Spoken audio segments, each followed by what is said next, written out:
Well, my friends. Looks like America's favourite reality TV star is getting a sequel. Donald Trump has pulled off the political equivalent of a Houdini escape act, clinching an astonishing comeback victory in the 2024 US presidential election. And let me tell you, this comeback is more impressive than a cat landing on its feet after falling from the 50th floor of Trump Tower. The numbers are in, and they're more jaw-dropping than a cat falling off a bookshelf. Trump secured 279 electoral votes, leaving Kamala Harris in the dust with just 219.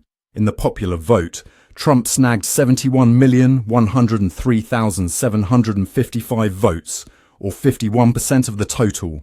Harris, meow while, only managed 66,009,184 votes, a measly 47.3%.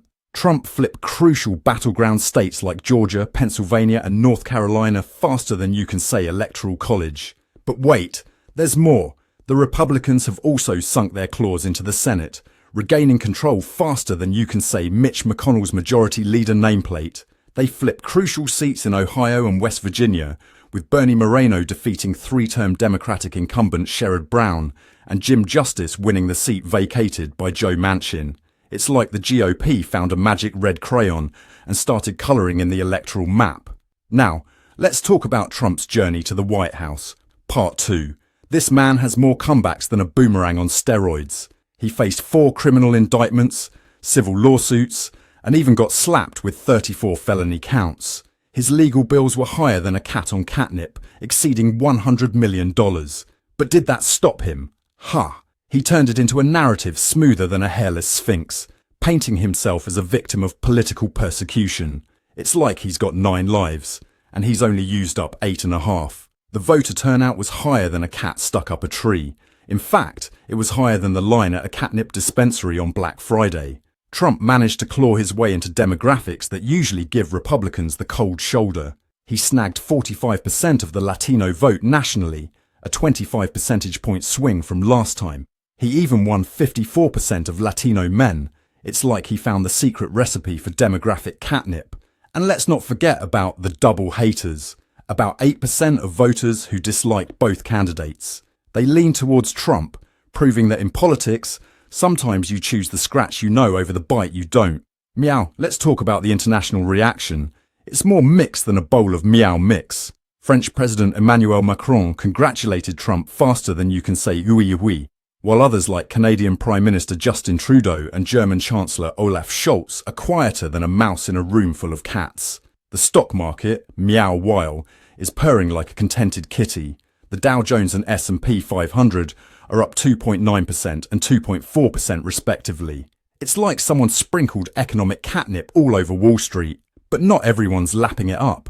The National Retail Federation warns that Trump's proposed tariffs could cost consumers an extra $78 billion annually. That's a lot of premium cat food, my friends. Speaking of food, if you're hungry for more news cats content, meow's the time to hit that subscribe button. We've got more juicy stories coming your way than a tuna factory during a heatwave. Now, let's scratch beneath the surface of this election. The voting process was about as smooth as a cat trying to walk on ice. In Boston, they ran out of ballots faster than a cat runs from a vacuum cleaner. Milwaukee had to recount over 30,000 mail-in ballots due to malfunctioning tabulators. And in Georgia, bomb threats caused more drama than 2 alley cats fighting over a fish head. Looking ahead, Trump's got a litter box full of campaign promises to clean up. He's talking about increasing energy independence, cutting taxes and building a border wall so high, even the most acrobatic of cats couldn't scale it. With the Republicans in control of Congress, it's like he's got a whole pride of lions ready to pounce on his agenda. Expect Trump's second term to be as unpredictable as a cat in a room full of laser pointers. From tariffs to tweets, it's going to be a wild ride. The media's reaction, well, it's more divided than a house with 2 feuding cats. Fox News was purring with delight, while MSNBC looked like someone had stolen their favourite scratching post. It's a reminder that in the world of news, sometimes you're the cat and sometimes you're the mouse. And what about Harris's concession speech? Let me tell you, it was so diplomatic, you'd think she was applying for a job at the UN. She acknowledged her poor performance in historically democratic areas, contrasting her campaign outcomes with those of Biden in 2020. It was like watching a cat trying to explain why it missed catching a particularly slow mouse. As for 2028, well, my friends, it's never too early to start sharpening those political claws. We've got potential candidates like Gavin Newsom, Sarah Huckabee Sanders, and Nikki Haley already circling like cats eyeing a tasty morsel. It's going to be a political catfight for the ages. In the meantime, we'll be keeping our eyes peeled for any signs of what Trump's second term might bring. Will he follow through on his promise to seal up the borders? Will his economic policies have us feline fine, or will they be a catastrophe?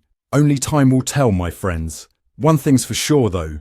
With Trump back in the White House and Republicans in control of Congress, we're in for 4 years that will be anything but boring. It'll be like watching a cat trying to herd mice. Chaotic, unpredictable, and oddly fascinating.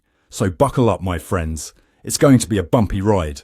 But don't worry, newscats will be here every step of the way, bringing you all the political catnip you can handle. Just remember, in the world of politics, it's not always the fastest cat that catches the mouse. Sometimes, it's the one with the best PR team. Stay with us for ongoing coverage. I'm Ron de Parmesan, and this has been another Newscat Special Report.